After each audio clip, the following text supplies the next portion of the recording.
ہم کوشش کریں تو حقوق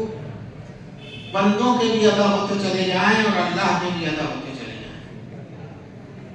اس لیے کہ اللہ نے قانون بنایا۔ ویسے تو وہ مالک و مختار ہے، لیکن اس نے یہ قانون بنا دیا کہ اگر اس کے حکم میں اس کی عبادت میں کوئی کمی آ جائے گی تو اس نے یہ حق اپنے پاس رکھا ہے، لیکن اگر کسی بندے کا حق بندے پر ہے، وہ مالک و مختار ہے، معاف کر سکتا ہے، لیکن اس نے قانون یہ بنایا کہ جب تک وہ بندہ معاف نہ کرے، جب تک اللہ بھی معاف نہیں کرتا۔ کہیں تھی ماہ صیام میں رمضان ختم ہو رہا ہے، اللہ نے بندوں کا بندوں پر حق رکھا ہے جسے زکوٰۃ فطرہ کہا جاتا ہے۔ حقوق تو بہت ہیں، خمس بھی ہے، زکوٰۃ بھی ہے، لیکن ماہ صیام کے ختم ہونے پر زکوٰۃ فطرہ یعنی ہر انسان کو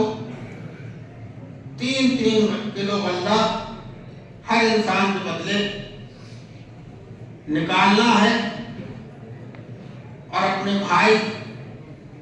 جو غریب بھائی ہے، پڑوسی ہے، رشتہ دار ہے، زیادہ سے زیادہ کوشش یہ کریں کہ زیادہ قریب نہ ہو تو دے سکتے ہیں دوسرے کو بھی، لیکن کوشش یہ کریں کہ زیادہ قریب ہو، اسے بہتر ہے دینا۔ اور زکوٰۃ فطرہ نکالنے کے بعد اس کا مطلب یہ نہیں ہم نے نکال دیا یا اپنے گھر میں رکھ دیا یا کہیں جمع کر دیا، نہیں، پہلے کوشش یہ کر رہے ہیں کہ مستحق کہاں ہے۔ مستحق آپ کے گھر نہیں آئے گا،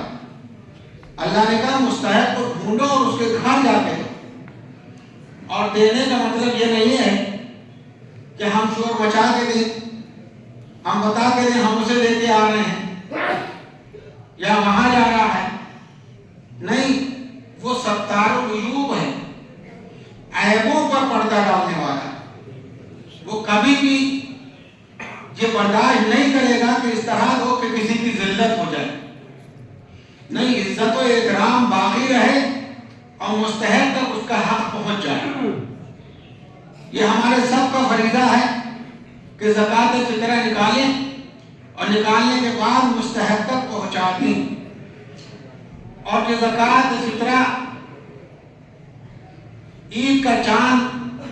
نمودار ہونے کے بعد واجب ہو جاتا۔